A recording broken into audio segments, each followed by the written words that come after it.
Aku kira putri tiriku menolak masakanku karena membenciku. Ternyata penolakan itu adalah satu-satunya cara dia untuk menyelamatkan nyawaku dari ayah kandungnya sendiri. Sebelum kita mulai lebih lanjut, yuk, tekan tombol suka, serta tombol subscribe agar tidak ketinggalan kisah menarik lainnya.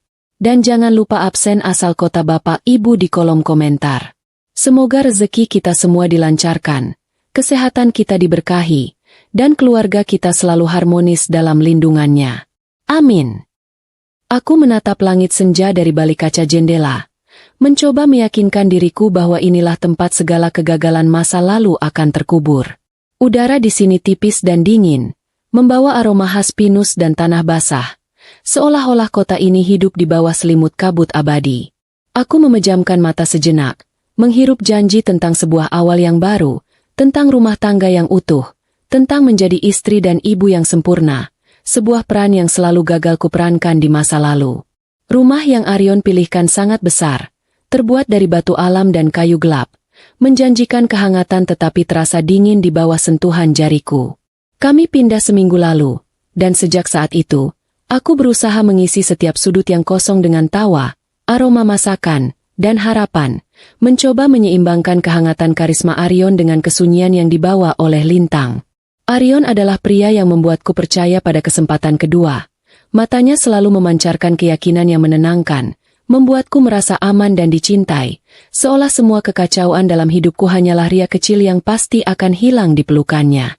Dialah yang meyakinkanku bahwa di langit senja, jauh dari hiruk-pikuk kota yang mengenal masa laluku, aku bisa menjadi Maya yang baru. Tantangan terbesarku, tentu saja, adalah Lintang. Lintang adalah putri Arion dari pernikahan sebelumnya, seorang gadis kecil berusia 7 tahun dengan mata bundar yang terlalu besar untuk wajahnya, dan tatapan yang selalu kosong. Dia seperti patung porselen yang indah tetapi rapuh, terlalu takut untuk disentuh.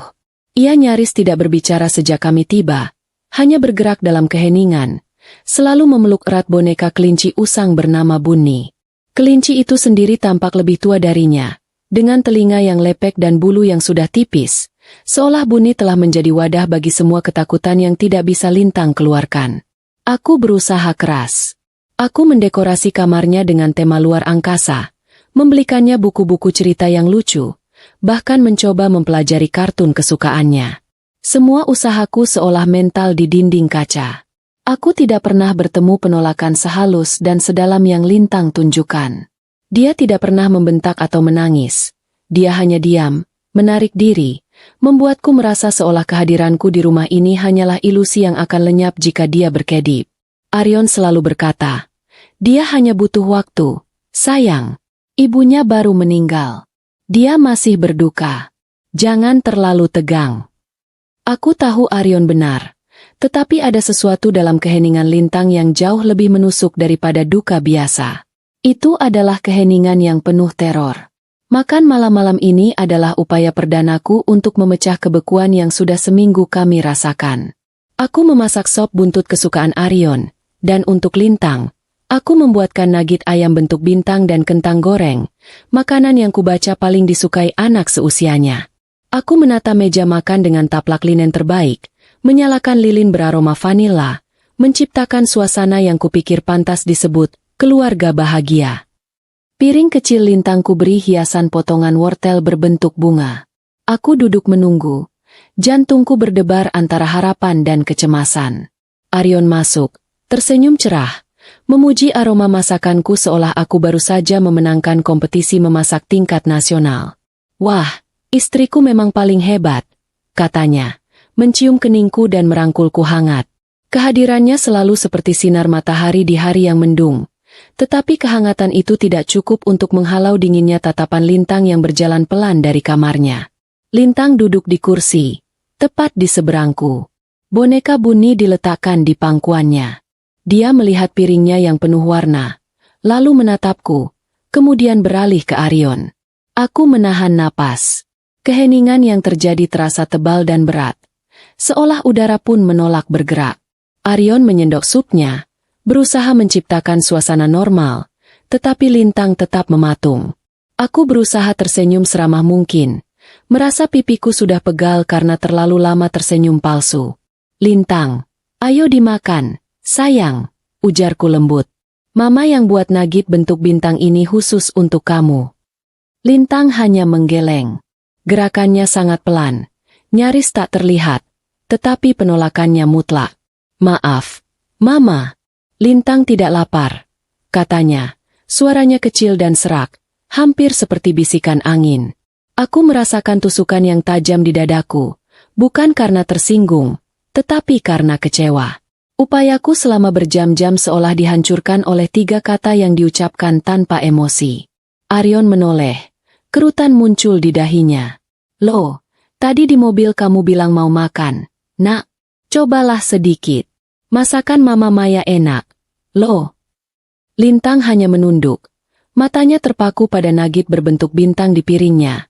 Seolah benda itu adalah racun berbahaya. Aku memutuskan untuk mencoba taktik yang lebih sederhana. Baiklah, kalau tidak mau nugget, mau Mama buatkan roti bakar saja? Atau sereal kesukaan anak-anak? Lintang menggeleng lagi. Kali ini lebih tegas. Tidak usah, Mama. Terima kasih. Aryon menghela napas, berusaha tetap sabar. Ia menatapku. Matanya memberi isyarat agar aku berhenti. Sudahlah. Sayang, dia hanya perlu menyesuaikan diri. Mungkin dia lelah. Aku mencoba tersenyum, tetapi senyum itu terasa seperti topeng yang retak. Aku harus menerima kenyataan bahwa makan malam pertama kami sebagai keluarga adalah kegagalan total. Setelah kami selesai makan, Lintang bangkit, membawa boneka buninya, dan kembali ke kamarnya tanpa mengucapkan sepatah kata pun. Piringnya masih utuh. Nugget bintangku tak tersentuh. Aku menatapnya, dan untuk pertama kalinya, aku merasa sedikit ingin tertawa. Hebat sekali usahaku ini, Yon, bisikku pada Aryon, mengumpulkan sisa-sisa harga diriku. Kupikir aku pantas mendapatkan penghargaan, ibu tiri terbaik yang masakannya ditolak paling sopan. Mungkin aku harus beralih profesi menjadi pembuat roti bakar saja. Aryon tertawa kecil. Mencium keningku lagi, meyakinkanku bahwa semuanya akan baik-baik saja. Malam itu, aku tidur dengan perasaan tidak nyaman yang menusuk, jauh lebih dalam daripada sekadar penolakan makanan. Aku terbangun di tengah malam, haus, dan memutuskan untuk turun ke dapur. Saat kakiku melangkah di lantai kayu, aku berhenti.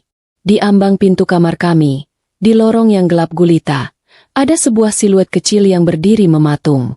Itu Lintang. Dia berdiri menghadap lurus ke pintu kamar kami, memeluk Buni erat-erat, seolah-olah sedang berjaga di sebuah pos terdepan. Aku memanggil namanya dengan suara berbisik, takut membangunkan Aryon yang tidur pulas di sampingku. Lintang? Kamu kenapa? Sayang, mau minum? Lintang tidak berbalik. Bahunya menegang di bawah cahaya rembulan yang menembus jendela lorong. Aku melangkah mendekat. Dan sebelum aku sempat menyentuhnya, Lintang tiba-tiba berbalik, berlari kecil tanpa suara, dan masuk kembali ke kamarnya, menutup pintu dengan sangat pelan. Aku berdiri sendirian di lorong, bulu kuduku berdiri. Rasa hausku hilang seketika, digantikan oleh firasat dingin. Ini bukan hanya masalah anak yang berduka. Anak itu ketakutan, dan objek ketakutannya terasa sangat dekat. Begitu dekat sampai ia harus berdiri mengawasi pintu kamar orang tuanya. Aku kembali ke tempat tidur, tetapi mataku tetap terbuka lebar. Ada rahasia di rumah ini, dan rahasia itu bersembunyi di balik tatapan mata Lintang yang kosong. Keesokan paginya, aku bertekad untuk mendekati Lintang dari sudut yang berbeda, mengabaikan kecurigaan anehku semalam. Aku menyiapkan sarapan yang jauh lebih sederhana. Sereal berwarna-warni dan roti panggang yang sudah pasti tidak memerlukan sentuhan juru masakku. Aryon sudah rapi dengan kemeja kerjanya, membaca berita di ponsel. Lintang muncul, sudah mengenakan seragam sekolah barunya. Selamat pagi, Lintang. Ayo sarapan, Mama sudah buat sereal yang paling banyak bintangnya, kataku riang, berusaha menularkan semangat.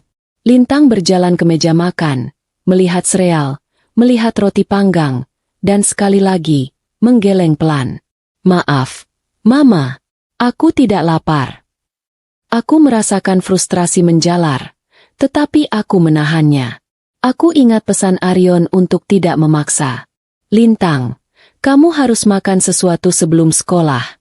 Nak, nanti di kelas bagaimana? Lintang tidak menjawab. Tatapannya tertuju pada keranjang buah di tengah meja. Gerakannya setelah itu sangat disengaja dan aneh. Dia berjalan perlahan ke keranjang buah, mengambil sebuah apel merah yang mengilap. Dia tidak langsung memakannya. Dia membawa apel itu ke wastafel dapur dan mencucinya. Dia mencuci apel itu dengan sangat teliti, menggosok setiap permukaan di bawah air mengalir, seolah sedang membersihkan kotoran yang tidak terlihat. Aku dan Arion hanya bisa mengamatinya dalam diam. Ini bukan sekadar kebiasaan bersih. Ini adalah ritual. Setelah puas, Lintang mengeringkan apel itu dengan tisu, kembali ke meja makan, dan mulai menggigitnya. Hanya itu yang dia makan. Sebuah apel utuh yang dicuci sendiri. Arion berdeham, mencoba mencairkan suasana. Tuh kan, dia makan makanan sehat. Jangan khawatir, sayang. Aku tidak bisa setuju. Itu tidak sehat. Itu adalah tanda ketakutan yang terpendam. Perasaan tidak nyaman yang menusukku semalam kembali hadir. Kini diselimuti lapisan kepastian. Lintang bukan hanya berduka, dia sedang berhati-hati. Siang harinya, aku mencoba lagi dengan sup ayam bening, makanan yang lembut dan bergizi yang seharusnya disukai semua orang. Aku memanggil Lintang dari kamarnya. Lintang, ayo makan siang dulu. Sup ayam ini enak sekali. Lintang datang. Wajahnya datar. Dia melihat panci sup. Dia melihat mangkuk yang sudah kusiapkan. Dan lagi-lagi, dia menggeleng. Aku benar-benar putus asa. Lintang, Mama mohon. Kamu belum makan apapun yang benar sejak kemarin. Mama buatkan jus buah saja. Ya? Jus apel dan wortel. Mama punya blender baru. Begitu aku menyebut kata blender, reaksi Lintang sungguh di luar dugaanku. Wajahnya berubah pucat pasi. Matanya terbelalak ngeri. Dia mundur selangkah seolah aku baru saja menawarinya sesuatu yang sangat mematikan. Tidak mau. Pekiknya. Suaranya bergetar hebat. Aku tidak mau. Dia berbalik dan berlari kencang kembali ke kamarnya, membanting pintu. Aku tertegun di dapur, menatap blender baru yang terbungkus rapi di sudut meja. Blender? Kenapa anak itu begitu takut pada suara blender? Atau lebih tepatnya, jus yang dibuat dengan blender? Aku segera menghubungi Arion di kantor, menceritakan semuanya dengan panik. Mas, ini sudah tidak wajar. Dia hanya mau makan apel yang dia cuci sendiri. Dia minum air mineral botol yang segelnya utuh. Tadi aku tawarkan jus. Dia lari ketakutan. Aku takut, Mas. Tanggapan Arion justru membuatku lebih tertekan. Suaranya terdengar jengkel dan meremehkan. Maya, kamu membuatnya tertekan. Sudah kubilang, beri dia waktu. Ibu kandungnya dulu juga sering diet aneh-aneh. Mungkin Lintang hanya meniru. Kamu terlalu tegang. Jadi dia ikut tegang. Santai saja. Jangan dipaksa. Telepon ditutup. Aku terduduk lemas di kursi. Arion menyalahkanku. Membuatku merasa aku adalah ibu tiri yang terlalu cemas dan berlebihan. Mungkin dia benar. Mungkin aku terlalu ingin cepat diterima. Malam itu, Arion pulang dengan wajah lelah, dan makan malam kembali terasa seperti neraka. Aku dan Arion makan dalam diam, sementara Lintang duduk di meja yang sama, meminum susu kotak UHT yang segelnya ia buka sendiri dengan susah payah. Di tengah keheningan, Arion berdeham. Sayang, besok aku harus keluar kota mendadak. Ada urusan proyek penting. Mungkin 2 atau 3 hari. Aku mengangguk pasrah. Ya, Mas, tidak apa-apa. Arion kemudian menoleh ke Lintang. Lintang, ayah pergi dulu. Ya, jangan nakal. Nurut sama Mama Maya. Arion bangkit, berpura-pura hendak mengambil minum. Saat melewati kursi Lintang, ia berhenti. Aku melihat Arion menunduk dan membisikkan sesuatu ke telinga anak itu. Bisikan itu sangat cepat. Aku tidak bisa mendengarnya, tetapi reaksi Lintang terjadi begitu cepat dan keras. Susu kotak yang sedang dipegangnya terlepas, tumpah membasahi lantai. Tubuh Lintang gemetar hebat, matanya terbelalak ngeri menatap lurus ke depan, seolah baru melihat hantu di belakangku. "Astaga, Lintang!" seru Arion. Nadanya terdengar sangat marah. "Kamu ini ceroboh sekali. Lihat, jadi kotor begini lantainya. Ambil lap." Aku segera bangkit mengambil lap, tetapi mataku terpaku pada Lintang. Anak itu tidak gemetar karena takut dimarahi menumpahkan susu. Dia gemetar ketakutan karena apa yang baru saja dibisikkan ayahnya. Aku membersihkan tumpahan susu itu, tetapi pikiranku berkecamuk. Tatapan yang Arion berikan pada Lintang bukanlah tatapan sayang seorang ayah yang lelah. Itu adalah tatapan ancaman. Aku sadar, ini bukan soal adaptasi. Ini adalah ketakutan. Ketakutan yang mencekik. Dan kepergian Arion keluar kota besok bukanlah kabar buruk. Itu adalah sebuah kesempatan. Kesempatan untuk mencari tahu apa yang sebenarnya disembunyikan Lintang. Pagi itu, aku mengantar Arion ke mobil. Aku memaksakan senyum saat mencium tangannya. Arion memelukku sedikit terlalu erat. "Jaga Lintang baik-baik. Ya, jangan terlalu tegang. Santai saja."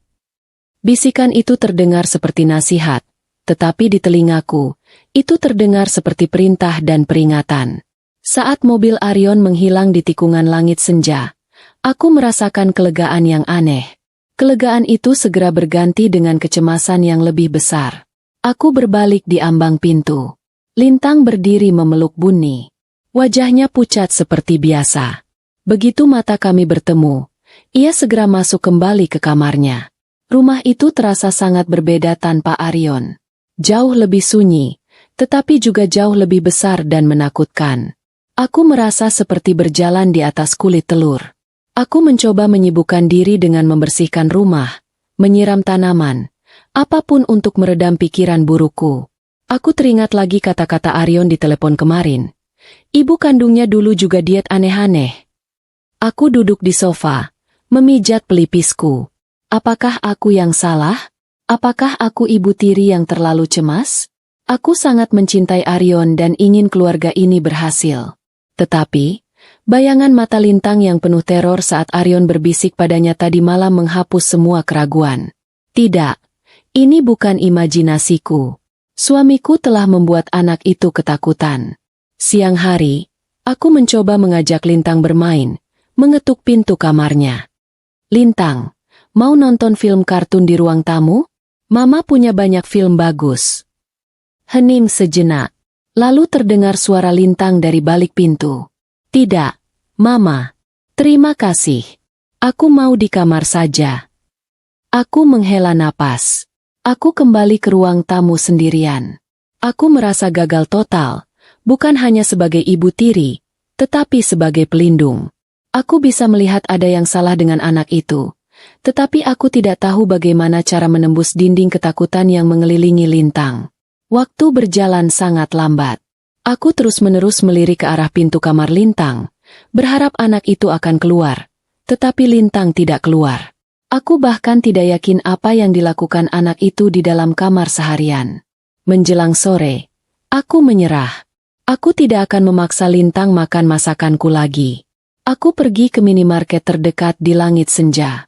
Aku membeli lebih banyak apel, beberapa susu kotak UHT berbagai rasa, dan beberapa botol air mineral.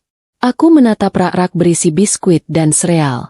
Aku ingin membelikan itu semua untuk Lintang, tetapi aku tahu anak itu akan menolaknya. Aku pulang dan melihat Lintang mengintip dari balik tirai jendela kamarnya. Begitu mata kami bertemu, Lintang langsung menghilang. Malam akhirnya tiba. Langit di luar langit senja gelap pekat. Rumah itu terasa semakin dingin. Aku merasa kesepian dan putus asa. Demi formalitas, aku tetap pergi ke dapur. Aku tidak memasak. Aku hanya membuat roti lapis sederhana untuk diriku sendiri. Aku duduk di meja makan yang besar itu sendirian. Kursi Arion kosong. Kursi Lintang kosong. Aku merasa seperti orang bodoh. Aku menatap lilin yang kubiarkan menyala. Sinarnya yang berkedip-kedip seolah menertawakan semua usahaku. Tiba-tiba, aku mendengar suara pintu kamar Lintang terbuka. Jantungku berdebar. Lintang berjalan keluar. Anak itu tidak membawa boneka bunyinya. Tangannya kosong. Ia berjalan ke meja makan dan duduk di kursinya. Diam. Di depannya ia hanya meletakkan sebotol air mineral yang segelnya masih utuh. Aku menatap anak itu. Lintang, mau mama ambilkan apel? Lintang menggeleng. Kami duduk dalam keheningan yang menyiksa. Aku tidak bisa memakan roti lapisku. Aku hanya menatap Lintang. Anak itu terlihat sangat rapuh di bawah cahaya lampu makan. Ia terus menunduk, memilin-milin jemarinya di atas pangkuan. Lalu, sesuatu yang aneh terjadi. Lintang mengangkat kepalanya. Ia tidak menatapku. Ia menatap ke arah pintu depan. Ia mendengarkan seisi rumah yang hening. Tidak ada suara apapun selain dengungan kulkas. Lintang bangkit dari kursinya. Lututku terasa lemas. Aku tidak tahu apa yang akan dilakukan anak itu. Lintang tidak pergi ke kamar. Ia berjalan pelan, mengendap-ngendap menuju pintu depan. Ia menempelkan telinganya ke pintu, mendengarkan. Lintang, ada apa? Bisikku. Lintang berbalik. Wajahnya pucat pasi. Ia memberi isyarat agar aku diam. Ia lalu berjalan ke jendela ruang tamu, mengintip sedikit dari balik tirai. Ia memeriksa garasi. Ia tampak memastikan sesuatu. Setelah beberapa saat yang terasa seperti selamanya, Lintang tampak sedikit lebih rileks. Ia berbalik dan berjalan mendekatiku di meja makan. Jantungku berdebar begitu kencang hingga aku takut Lintang bisa mendengarnya. Lintang berhenti tepat di samping kursiku. Anak itu menoleh ke kiri dan ke kanan. Matanya menyapu seluruh ruangan, seolah-olah dinding pun bisa mendengar. Lalu, Lintang mencondongkan tubuhnya, sangat dekat ke telingaku. Aku bisa merasakan napas anak itu yang dingin. Dengan suara bergetar hebat, nyaris tak terdengar, Lintang berbisik. Mama, aku harus memberitahu Mama sesuatu tentang Papa. Seluruh tubuhku menegang di atas kursi makan. Darahku terasa dingin seketika mendengar bisikan Lintang. Kata-kata itu, diucapkan dalam kegelapan dan keheningan. Terasa seperti bom waktu yang tiba-tiba diaktifkan di tengah malam. Aku menatap mata Lintang yang memohon. Mata yang biasanya kosong, kini dipenuhi teror yang sangat nyata dan mendesak. Apa? Nak? Ceritakan pada Mama. Bisikku kembali. Suaraku bergetar. Berusaha tetap tenang agar tidak menakuti anak itu lebih jauh. Lintang menggeleng cepat. Pandangannya menyapu sudut-sudut dapur yang gelap. Seolah Arion bisa muncul dari balik bayangan kapan saja.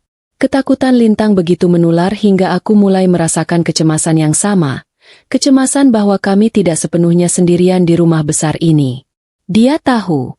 Dia selalu tahu. Bisik Lintang lagi. Mendesak.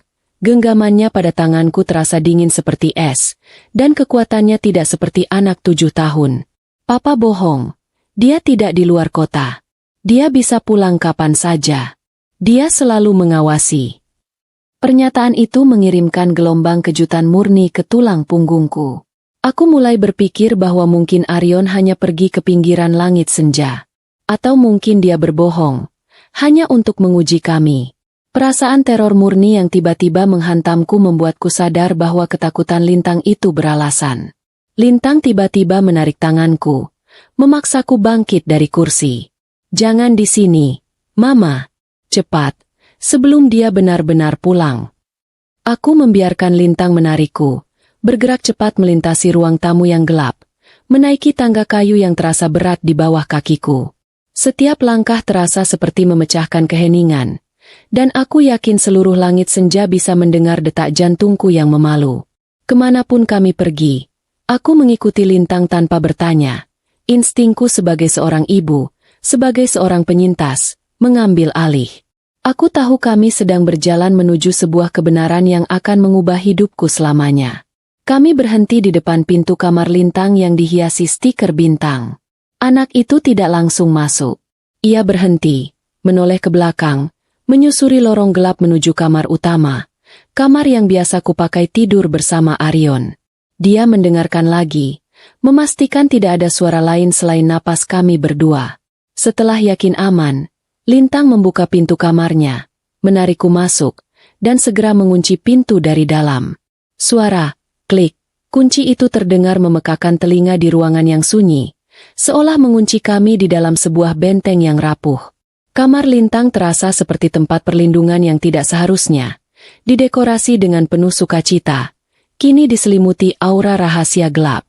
Lampu tidur berbentuk bintang masih menyala, menebarkan cahaya temaram. Lintang tidak membuang waktu. Ia melepaskan tanganku dan bergegas ke tempat tidurnya. Di atas bantal, tergeletak boneka Buni Usang, boneka yang sama yang selalu dipeluknya. Selama ini, aku mengira itu hanyalah kenang-kenangan biasa dari ibu kandungnya. Aku salah besar. Lintang memegang boneka itu, tangannya gemetar hebat, dan matanya penuh air mata. "Mama, bantu aku," cicitnya. Jahitannya di belakang leher. Mama Alisa yang suruh aku ingat itu. Aku mendekat. Tanganku sendiri gemetar. Aku meraba bagian belakang leher boneka Buni yang sudah kusam itu. Benar saja, di antara bulu-bulu yang sudah menipis, aku merasakan jahitan yang terasa berbeda, lebih kasar, seolah-olah dijahit kembali dengan tergesa-gesa. "Apa Mama boleh merobeknya?" Tanyaku ragu. Tidak yakin bagaimana cara bertanya yang benar tentang merobek benda kesayangan seorang anak. "Robek saja, Mama." "Cepat," desak Lintang. Aku menelan ludah. Aku mencari alat. Di meja belajar Lintang, aku menemukan gunting kecil bermotif bunga yang baru kubelikan. Aku harus melakukan operasi darurat pada boneka.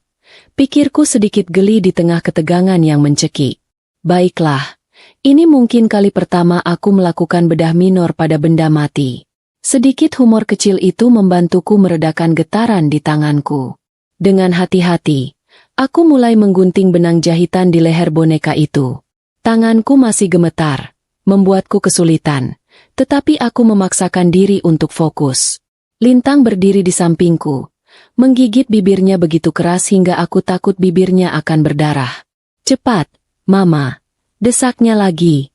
Aku berhasil membuka jahitan itu. Sebuah lubang kecil menganga di leher Buni. Aku merogoh ke dalam. Jari-jariku menyentuh sesuatu yang keras dan dingin di antara isian dakron yang lembut. Bukan isian boneka. Aku menariknya keluar. Sebuah kantong plastik kecil jenis kantong klip obat yang dibungkus rapat dengan selotip bening, membuatnya kedap air. Lintang dan aku sama-sama menahan napas. Aku meletakkan boneka dan gunting itu. Kantong plastik itu terasa berat di tanganku, menyimpan beban yang jauh lebih besar dari ukurannya. Di dalamnya, ada dua benda, sebuah flash drive kecil berwarna hitam dan beberapa lembar foto Polaroid yang dilipat rapi. Lintang menunjuk kantong itu. "Buka, Mama. Buka fotonya dulu." Dengan susah payah, aku membuka selotip yang lengket itu. Aku mengeluarkan lipatan foto. Foto pertama membuatku tersenyum sedih. Itu adalah foto Arion dan seorang wanita cantik yang mirip Lintang. Mereka sedang di pantai, tertawa bahagia. Wanita itu tampak sehat, penuh kehidupan. "Ini pasti Alisa." "Itu Mama Alisa," bisik Lintang, menunjuk wanita itu. "Waktu aku umur 6 tahun, sebelum kami pindah rumah." Aku beralih ke foto kedua. Foto ini diambil di dalam ruangan. Alisa sedang duduk di sofa, terlihat sedikit lebih kurus. Senyumnya ada, tetapi matanya tampak lelah. Arion duduk di sampingnya, tersenyum ke kamera. Perubahan itu halus, tetapi terlihat. Lalu, aku melihat foto ketiga. Napasku tercekat di tenggorokanku. Ini bukan foto keluarga biasa. Ini seperti adegan dari film horor.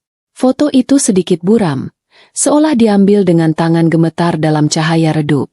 Alisa terbaring di tempat tidur, tetapi itu bukan lagi wanita cantik di foto pertama.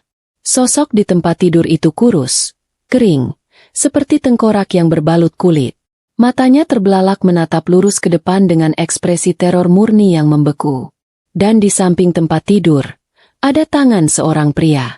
Tangan itu memegang segelas cairan keruh, menyodorkannya ke bibir Alisa. Di jari manis tangan itu melingkar sebuah cincin kawin. Aku mengenal cincin itu.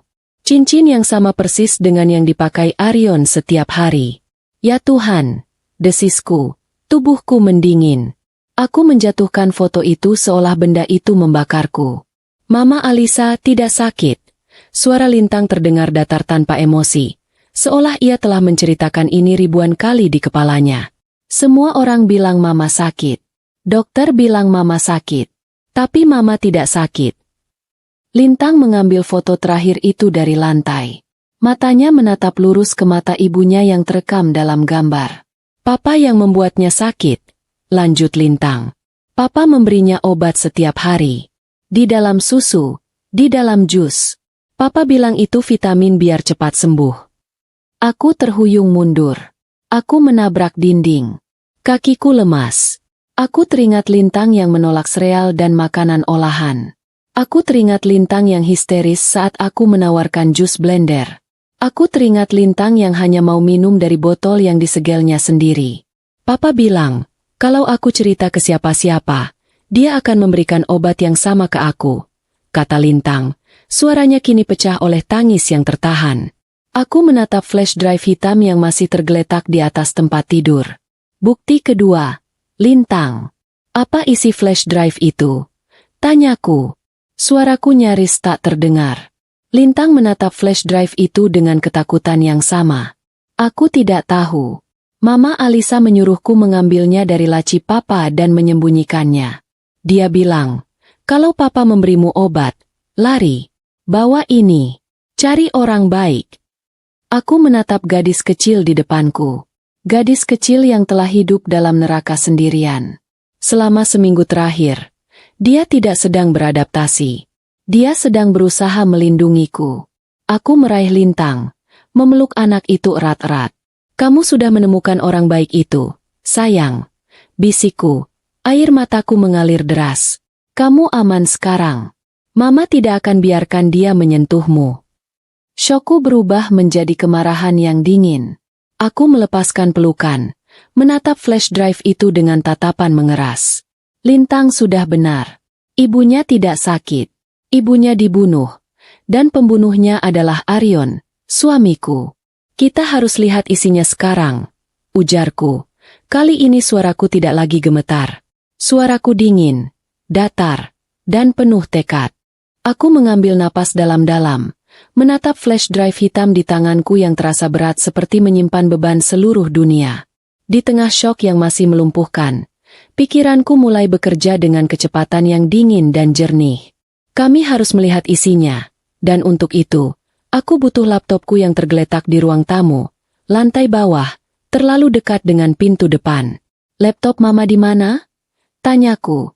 Suaraku kini berbisik tajam dan penuh perhitungan.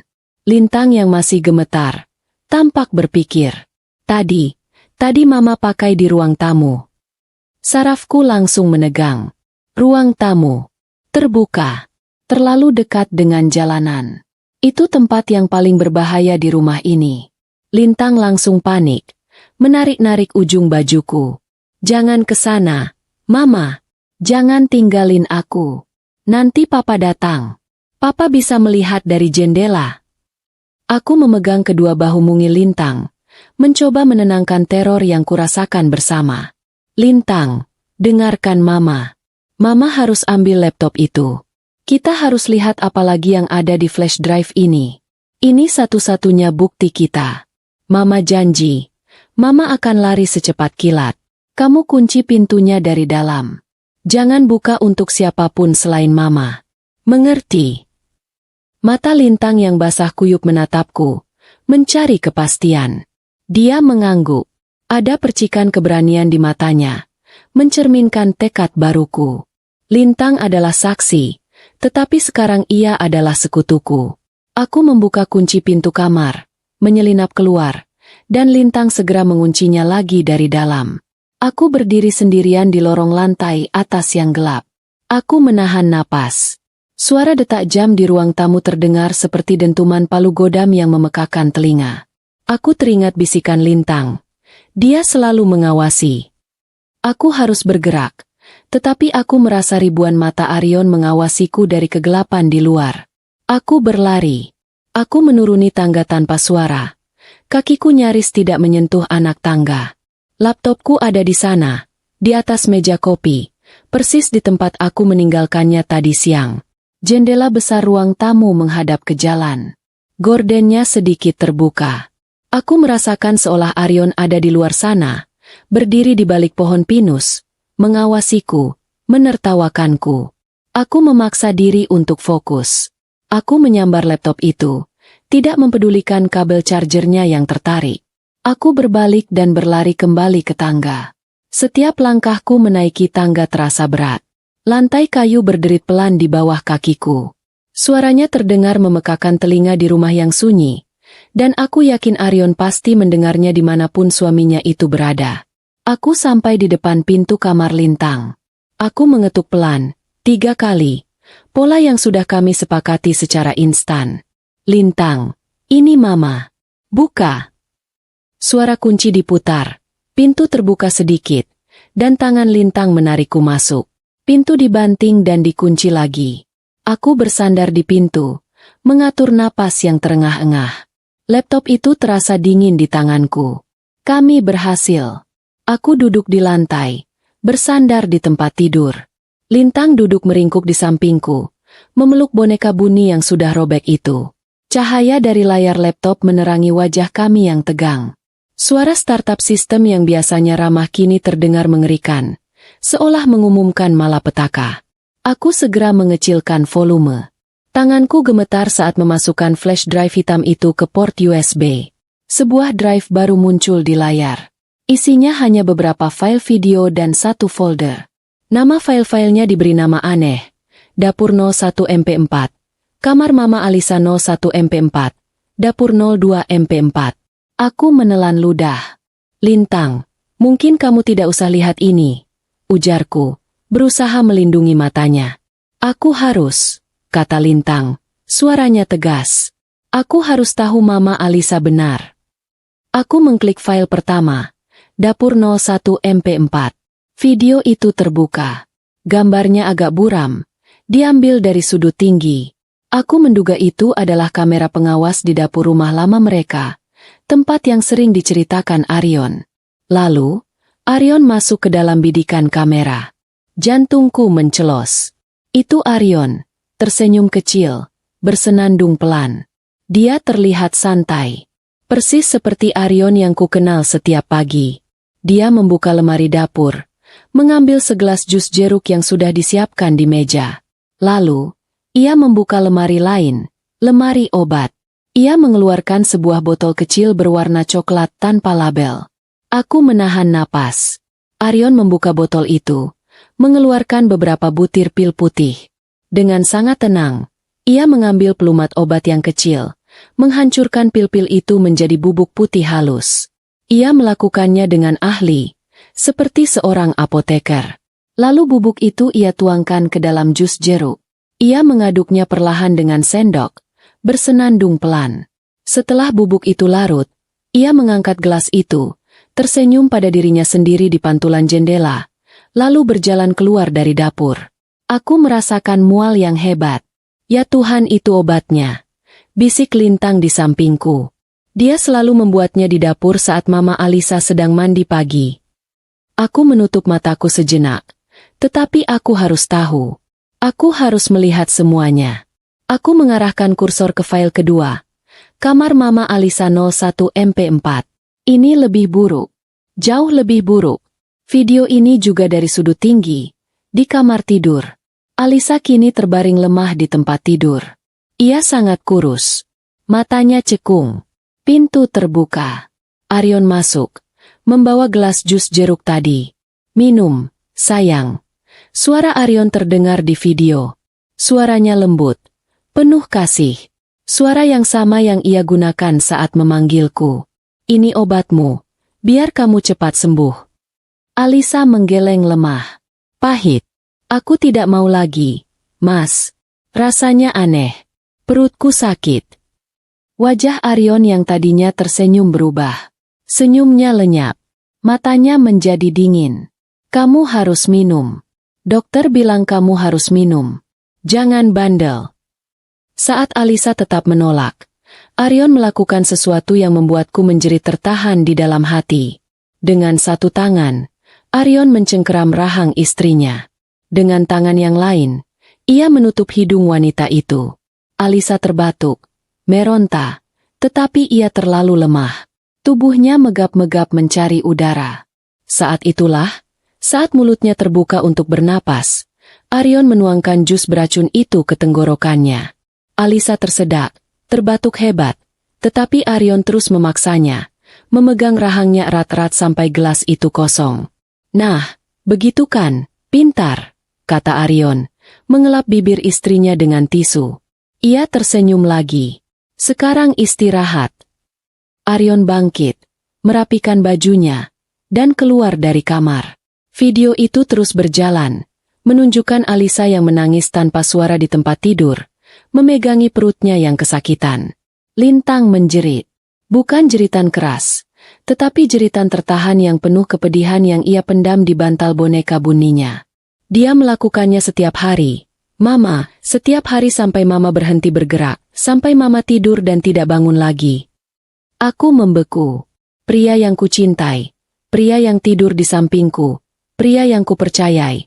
Dia adalah monster pembunuh berdarah dingin. Aku menutup laptop itu dengan kasar. Semuanya menjadi jelas. Ketakutan Lintang pada blender. Penolakannya pada makanan yang diolah. Permintaannya pada buah utuh yang dia cuci sendiri. Tiba-tiba, sebuah kesadaran yang jauh lebih mengerikan menghantamku. Lintang, suaraku bergetar.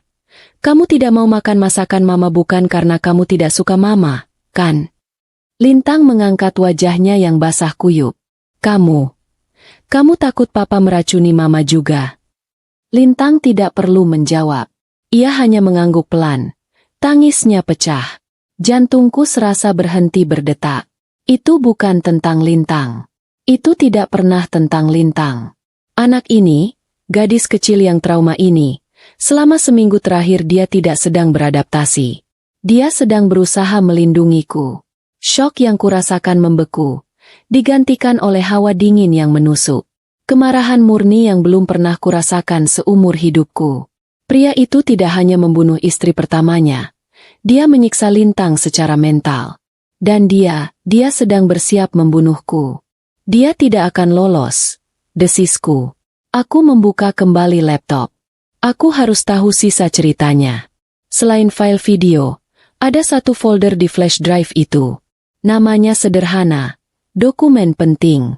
Aku mengkliknya. Isinya adalah beberapa file PDF. File pertama, polis_asuransi_jiwa_Alisa PDF. Aku membukanya. Itu adalah polis asuransi jiwa atas nama Alisa. Nilai pertanggungan 10 miliar rupiah. Penerima manfaat tunggal, Arion. Tanggal polis dibuat 2 tahun lalu. Tanggal klaim diajukan 3 bulan lalu. Tanggal klaim dicairkan 2 bulan lalu. Aku menghitung mundur. 2 bulan lalu. Tepat 1 bulan sebelum Arion menikahiku. Dia menikahiku setelah dia mendapatkan uangnya. Gumamku. Pria itu tidak berduka. Dia merayakan. Aku merasa mual. Arion menikahiku dengan uang darah. Uang hasil membunuh istrinya sendiri. Lalu, mataku tertuju pada file kedua. Jantungku serasa berhenti berdetak sama sekali. Nama file itu, polis_baru_maya PDF. Tanganku gemetar hebat hingga aku kesulitan mengarahkan kursor. Aku mengklik file itu. Layar laptop menampilkan dokumen yang rapi. Polis asuransi jiwa baru dan resmi atas nama tertanggung, Maya. Tanggal polis disetujui seminggu setelah pernikahan kami. Nilai pertanggungan, 10 miliar rupiah. Penerima manfaat tunggal, Arion. Aku terhuyung ke belakang. Punggungku menabrak dinding. Tidak. Semuanya terungkap. Ini adalah pola. Ini adalah pekerjaannya. Arion adalah seorang Black Widow versi pria. Dia menikahiku, memasukkan polis asuransi, dan kemudian meracuniku perlahan-lahan. Itulah sebabnya dia membawaku ke langit senja, tempat yang jauh dari orang-orang yang mengenalku. Itulah sebabnya dia selalu berkata, "Kamu terlalu tegang, sayang." Arion sedang membangun narasi. Narasi bahwa Maya adalah wanita yang stres dan cemas. Sehingga, ketika aku mulai sakit, ketika Arion mulai memberiku obat, tidak ada yang akan curiga. Dan Lintang? Lintang adalah satu-satunya kesalahan dalam rencana sempurna Arion. Arion tidak menyangka anak sekecil itu, yang sudah ia teror, berani melawan. Penolakan Lintang untuk makan adalah satu-satunya penghalang antara aku dan obat pertamaku. Aku meraih ponselku di saku celana. Aku harus menelepon polisi. Kita harus pergi dari sini. Lintang. Kita akan panggil polisi. Kataku, suaraku mantap, mengalahkan rasa takut yang menusuk-nusuk perutku. Aku membuka kunci ponselku.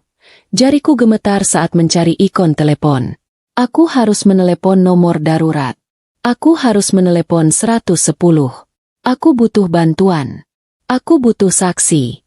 Jariku baru saja akan menekan tombol panggil. Tiba-tiba, layar ponselku menyala. Layar itu gelap, lalu terang, menampilkan sebuah panggilan masuk. Jantungku melompat ke tenggorokanku, berdebar liar, memukul-mukul rusukku.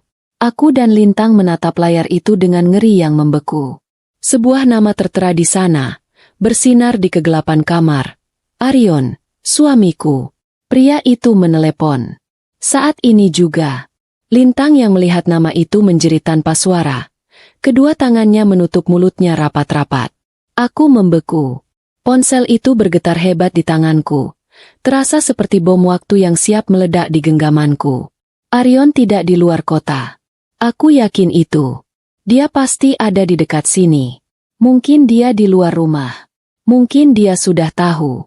Ponsel itu terus bergetar di tanganku. Nama Arion bersinar di layar seperti mata iblis yang menatap kami dalam gelap langit senja. Getaran itu berhenti. Layar ponsel kembali gelap. Aku dan Lintang membeku dalam keheningan, menunggu apa yang akan terjadi selanjutnya. Aku menekan tombol merah di samping ponselku, mematikan dering dan getar. Aku tidak akan membiarkan pria itu meneror kami lebih jauh. Dia tidak di luar kota. Bisikku lebih pada diriku sendiri. Dia berbohong. Perjalanan dinas itu adalah alibi. Dan telepon tadi, itu adalah uji coba. Dia menelepon untuk memeriksa. Mungkin untuk mendengar suaraku yang panik, atau untuk memastikan aku ada di rumah, siap untuk obat pertamaku. Lintang. Kataku, suaraku kini setajam baja. Aku meraih wajah mungilnya dengan kedua tanganku. Kita tidak punya banyak waktu. Mama akan menelepon polisi, tapi bukan dari sini. Apapun yang terjadi, jangan bersuara. Tetap di sini. Lintang mengangguk. Matanya masih terbelalak ngeri, tetapi dia tidak menangis. Rasa trauma telah membuatnya menjadi pengamat yang diam dan penuh perhatian. Aku menarik napas dalam-dalam, mengabaikan panggilan tak terjawab dari Arion yang mulai menumpuk. Jariku bergerak cepat di layar. Aku tidak mau menelepon 110. Operator yang lambat, salah sambung, atau penjelasan yang terlalu rumit dalam kondisi panik. Semua itu terlalu berisiko. Aku teringat pada Pak Radit dan Bu Wulan, tetangga di seberang rumah. Pak Radit adalah pensiunan kepala kepolisian sektor Langit Senja. Dia pasti tahu nomor darurat langsung ke kantor polisi terdekat. Atau setidaknya, dia tahu cara berpikir kriminal sepertiku Arion. Yang terpenting, aku butuh saksi. Aku butuh orang lain yang berwibawa di rumah ini. Jariku menekan nomor Bu Wulan, istri Pak Radit, yang tersimpan di kontak. Aku menempelkan ponsel ke telingaku. 1 dering, 2 dering. Jantungku berdebar seirama dengan dering tunggu. Halo, Assalamualaikum, Maya? Suara Bu Wulan terdengar ramah, kontras dengan kegelapan yang kami hadapi. Waalaikumsalam, Bu Wulan. Bisikku cepat, mendesak. Tolong aku, Bu. Ini darurat. Sangat darurat. Tolong Ibu dan Pak Radit ke rumahku sekarang. Lewat pintu belakang saja. Jangan bersuara. Bawa ponsel Ibu. Cepat, Bu. Ya ampun, Maya. Ada apa? Kamu baik-baik saja. Suara Bu Wulan berubah cemas. Aku tidak bisa jelaskan di telepon. Bu, tolong. Ini menyangkut nyawa. Ini menyangkut Lintang. Cepat, Bu, aku mohon. Ada keheningan sejenak. Aku yakin Bu Wulan bisa mendengar kepanikan yang tulus dalam bisikanku. Baik, Maya. Kami ke sana sekarang. Ujar Bu Wulan dengan nada yang lebih serius. Telepon ditutup. Aku tidak membuang waktu. Aku membuka laptopku lagi. Aku harus menyalin bukti itu. Aku mengambil flash drive cadangan dari tas laptopku. Tanganku gemetar saat menyalin file-file video dan dokumen asuransi itu. Proses penyalinan terasa berjalan seperti selamanya. Ayo, cepat, gumamku. Mama, cicit Lintang, menunjuk ke jendela. Aku mengangkat kepalaku. Di luar jendela kamar Lintang, di seberang jalan, di bawah lampu jalan yang remang-remang, sebuah mobil terparkir. Mobil itu familiar. Itu sedan hitam milik Arion. Jantungku serasa jatuh ke perutku. Dia di luar. Dia sudah di sini. Pria itu tidak menelepon dari luar kota.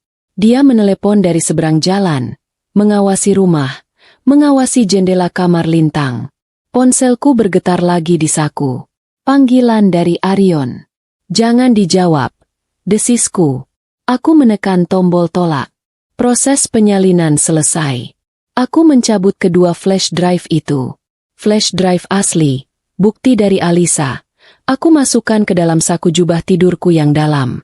Flash drive salinannya aku genggam erat di tanganku. Laptop itu kututup. Ketukan pelan terdengar di pintu dapur. Bukan di pintu depan. 3 ketukan pelan. Itu pasti Bu Wulan dan Pak Radit. Lintang, pegang tangan Mama. Jangan dilepas, kataku. Aku mematikan lampu kamar Lintang. Ruangan itu menjadi gelap gulita. Kami keluar dari kamar, berjalan mengendap-endap di lorong yang gelap. Aku bersyukur rumah itu kini gelap total. Kami menuruni tangga satu persatu, dengan Lintang menempel erat di belakangku. Saat kami sampai di lantai bawah, ponselku bergetar lagi di saku. Panggilan dari Arion. Aku kembali menolaknya. Dia akan masuk, bisik Lintang, gemetar hebat. Dia marah. Aku memeluknya sebentar. SSTTT. Ada Mama di sini. Kami sampai di dapur. Aku mengintip dari jendela kecil di pintu dapur. Sosok Pak Radit yang besar dan Bu Wulan yang cemas terlihat di luar. Aku segera membuka kunci pintu dapur pelan-pelan. Ada apa, Maya? Bisik Bu Wulan, wajahnya pucat. Pak Radit berdiri di belakangnya. Matanya waspada. Masuk, Pak, Bu. Cepat. Desisku. Saat mereka masuk, aku langsung mengunci pintu itu kembali. Aku menarik mereka ke sudut dapur yang paling gelap. Suami saya, Arion. Dia pembunuh. Kataku. Suaraku datar dan tanpa emosi. Bu Wulan menutup mulutnya. Pak Radit menyipitkan matanya. Menatapku lurus. Maya, apa yang kamu bicarakan? Aku tidak punya waktu untuk menjelaskan. Aku menyerahkan flash drive salinan itu ke tangan Pak Radit. Ini buktinya, Pak. Rekaman dia meracuni istri pertamanya. Dokumen asuransi. Dia mau meracuni saya. Anak saya, Lintang. Dia saksinya. Pak Radit menatapku. Lalu ke Lintang yang bersembunyi di belakangku. Sebagai mantan polisi, ia bisa membedakan antara histeria dan teror yang sesungguhnya. Mata Lintang adalah teror yang sesungguhnya. Arion ada di luar. Lanjutku. Dia parkir di seberang jalan. Dia menelepon saya terus. Pak Radit mengangguk sekali. Wulan, bawa Maya dan Lintang ke kamar mandi belakang. Kunci pintunya. Jangan keluar apapun yang terjadi. Bapak mau kemana? Tanya Bu Wulan panik. Aku akan menelepon anak buahku di kantor polisi. Mereka harus menangkap basah. Kata Pak Radit. Serahkan ponselmu, Maya. Biar dia menelepon ke sini. Kita butuh dia masuk rumah. Saat aku baru akan menyerahkan ponselku, suara kunci yang dimasukkan ke pintu depan terdengar. Klik. Kami semua membeku. Suara itu menggema di rumah yang sunyi. Aryon tidak menunggu lagi. Dia pulang. Suara kunci yang dimasukkan ke pintu depan itu terdengar begitu jelas dan mematikan, mengakhiri semua perdebatan dan rencana kami. Detik itu juga, kami tahu bahwa kami tidak punya waktu untuk bersembunyi di kamar mandi belakang. Aryon tidak menunggu. Cepat ke kamar mandi, perintah Pak Radit dengan suara berwibawa. Nadanya kini tegas dan tanpa kompromi. Bu Wulan menarik tanganku dan lintang. Tetapi aku menahan diri. Aku berpikir cepat. Tidak, dia mencari aku. Kalau aku bersembunyi, dia akan mencari lintang. Aku tidak bisa membiarkan dia menelusuri rumah ini dalam keheningan. Membiarkan dia menemukan kami secara tiba-tiba. Pintu depan terbuka. Suara langkah kaki Aryon terdengar berat dan perlahan di ruang tamu. Maya, sayang, kamu di mana? Kok teleponku tidak diangkat? Suara Aryon terdengar persis seperti biasa. Santai, penuh perhatian, tetapi dengan sedikit nada jengkel yang dibuat-buat. Itu adalah suara yang dulu kunantikan, tetapi kini terdengar seperti lolongan iblis. Sayang, Aryon berjalan mendekat. Bayangannya terlihat memanjang di lantai ruang makan. Kenapa rumahnya gelap sekali? Kamu mencoba menakutiku. Dia tertawa kecil. Tawa yang biasanya membuatku tenang, kini terdengar dingin dan menyeramkan. Aku melepaskan tangan lintang dan mendorongnya ke belakang Bu Wulan. Jaga dia, Bu, bisikku pada Bu Wulan. Aku merasakan adrenalin murni memompa di nadiku. Aku tidak takut lagi. Rasa takut telah lenyap, digantikan oleh amarah yang dingin dan tekad untuk melindungi lintang. Aryon sampai di ambang dapur. Dia menyalakan lampu dapur. Klik. Cahaya neon putih yang terang membajiri ruangan, memaksaku berkedip sejenak. Aryon tersenyum. Nah, ini dia. Kenapa kalian? Senyumnya membeku. Matanya melebar. Dia tidak melihatku. Dia melihat Pak Radit yang berdiri tegap di sudut, dan Bu Wulan yang melindungi lintang di belakang roknya. Dia melihatku berdiri di samping mereka. Wajah Aryon yang bingung hanya berlangsung sedetik. Dia segera memasang wajah khawatir. Pak Radit? Bu Wulan? Ada apa ini malam-malam di rumah saya? Maya, kamu baik-baik saja?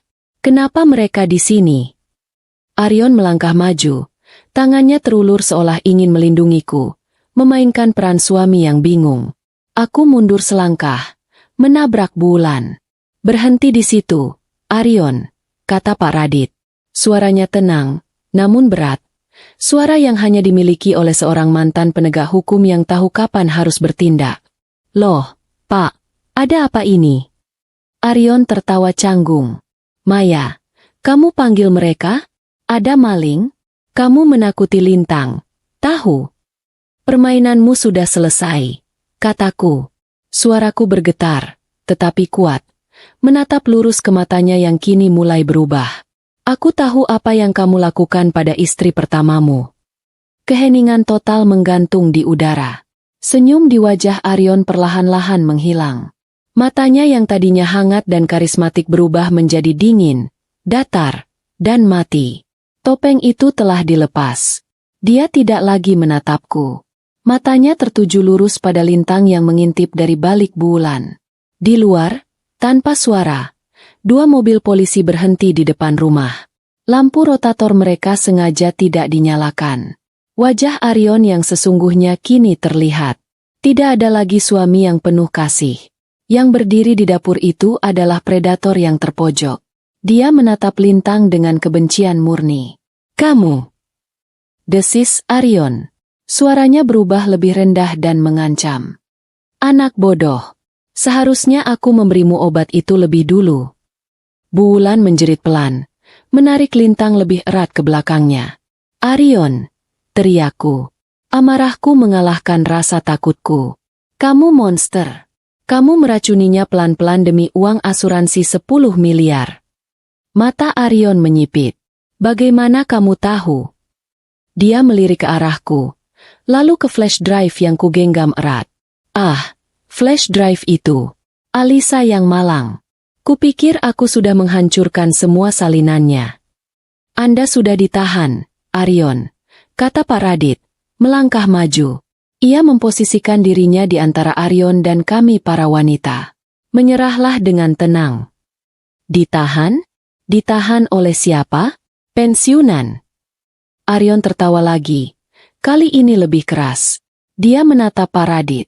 Kamu pikir kamu siapa? Kamu tidak punya bukti apa-apa. Bukti ada di tangan saya, Aryon, kata Pak Radit, mengangkat flash drive salinan yang digenggamnya.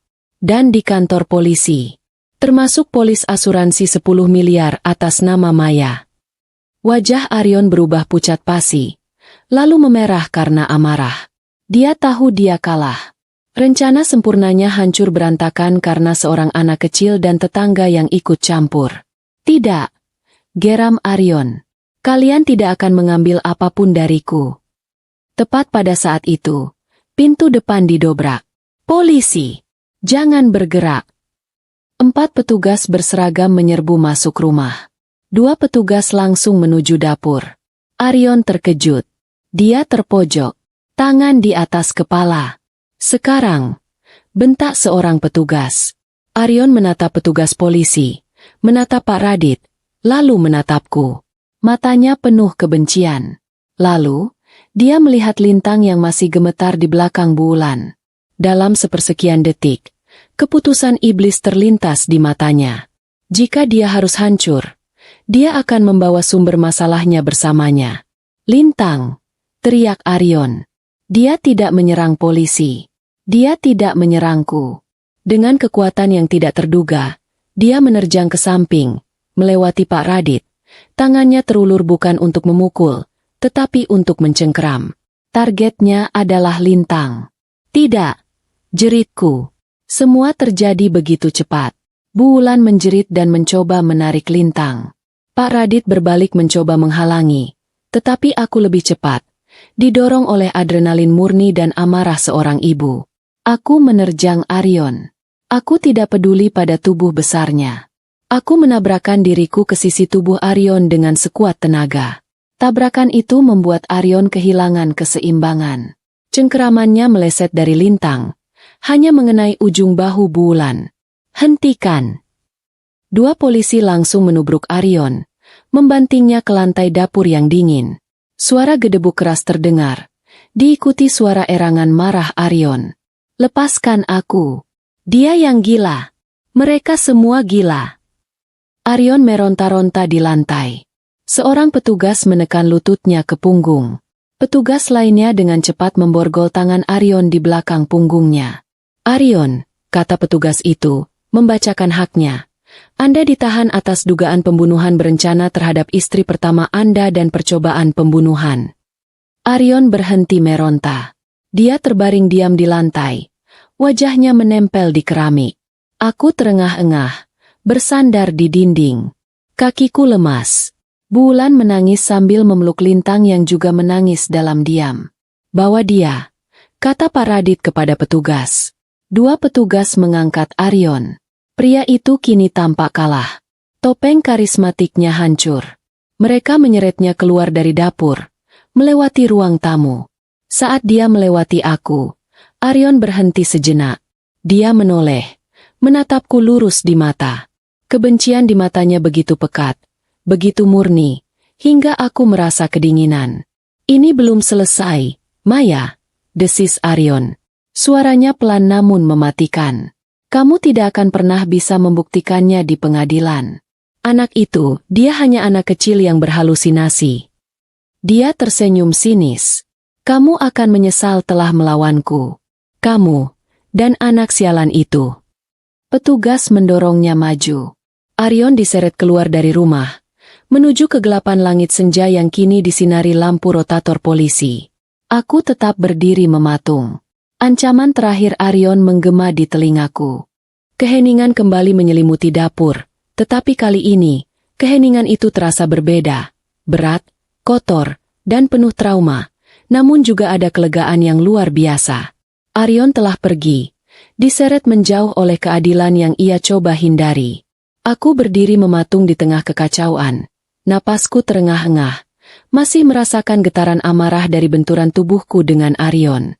Aku menoleh ke arah lintang. Gadis kecil itu kini terisak pelan dalam pelukan Bulan. Isakannya bukan lagi isakan teror yang tertahan, melainkan tangis kepedihan yang baru dilepaskan setelah bertahun-tahun menanggung beban sendirian. Pak Radit menghampiriku, menepuk bahuku dengan lembut. Sudah selesai, Maya. Kamu berani sekali. Lintang selamat karena kamu. Lintang mengangkat wajahnya yang basah. Matanya menatapku, masih diliputi ketakutan. Aku berjalan ke arahnya, berlutut, mengabaikan lututku yang terasa lemas. Aku meraih tangannya yang dingin, yang tadi memeluk Bulan dengan erat. Arion salah, sayang. Bisikku. Dia tidak akan pernah bisa menyakiti kita lagi. Aku mengeluarkan flash drive asli milik Mama Alisa, yang kusembunyikan di saku jubah tidurku. Dia bilang kamu berhalusinasi, kataku, menunjukkan flash drive kecil itu pada Lintang. Tapi Mama Alisa sudah membuktikannya. Kamu sudah membuktikannya. Bukti ini nyata. Mata Lintang terpaku pada flash drive itu. Lalu, ia melakukan sesuatu yang mengejutkanku. Untuk pertama kalinya sejak aku mengenalnya, ia melepaskan boneka buninya. Boneka itu jatuh ke lantai tanpa suara, dan Lintang dengan kedua tangannya yang bebas, menerjang dan memeluk leherku erat-erat. Pelukan itu bukan pelukan malu-malu. Itu adalah pelukan yang putus asa. Pelukan yang mencari jangkar setelah terapung di lautan yang gelap. Aku membalas pelukan itu. Air mataku akhirnya tumpah, bukan karena kesedihan atas pengkhianatan Arion, tetapi air mata kelegaan murni dan cinta yang baru lahir untuk anak di pelukanku. Ayo, kita pulang, Mama. Bisik Lintang di telingaku, menggunakan panggilan, Mama, dengan mantap, tanpa keraguan. Iya, sayang. Jawabku. Ayo kita pulang. Tapi aku tahu, pulang, bukanlah rumah ini. Rumah langit senja yang besar ini kini terasa asing, ternoda oleh kejahatan. Pak Radit mengambil alih kendali dengan tenang dan efisien. Pengalaman lamanya sebagai kepala polisi kembali aktif. Ia memastikan seluruh bukti di rumah, termasuk laptop dan flash drive salinan, diamankan oleh petugas. Dia mengurus prosedur awal dan janji temu dengan penyidik. Kalian tidak bisa tinggal di sini malam ini, kata Pak Radit, menganggukkan kepalanya. Rumah ini akan diurus tim forensik. Kalian ikut ke tempat kami. Kami punya kamar tamu yang bersih dan aman. Bulan segera menyetujui. Ya ampun, tentu saja. Kalian harus ikut. Ayo, Lintang, kita ambil beberapa pakaian di kamarmu. Nanti di rumahku, kita minum teh manis hangat dan Mama Maya bisa makan sup buatanku. Supku jauh lebih enak daripada nugget bintang yang ditolak itu, katanya, mencoba menyuntikkan sedikit humor yang melegakan. Supnya pasti jauh lebih aman, batinku, dan aku tertawa kecil. Tawa pertama yang tulus sejak aku datang ke langit senja. Aku mengambil boneka Buni yang tergeletak di lantai, menjahit robekannya dengan benang yang kutemukan di kotak P3K dapur. Menjahit Buni kembali terasa seperti menutup bab yang menyakitkan. Aku menyimpannya erat-erat, tidak memberikannya kembali pada Lintang, menyadari bahwa untuk saat ini, Buni harus menjadi simbol, bukan lagi tempat bersembunyi. Bulan mendampingi Lintang mengambil beberapa pakaian. Aku menatap dapur yang kini disibukkan oleh petugas kepolisian yang bekerja dalam diam. Pikiranku mulai memproses apa yang akan terjadi selanjutnya. Perceraian, pengadilan, dan tuntutan hukum. Tapi semua itu tidak penting. Yang penting adalah Lintang aman. Kami pergi dari rumah itu sebelum subuh. Kami berjalan melintasi halaman yang gelap, menuju rumah Pak Radit di seberang jalan. Rumah yang kami tinggalkan kini diselimuti pita polisi berwarna kuning.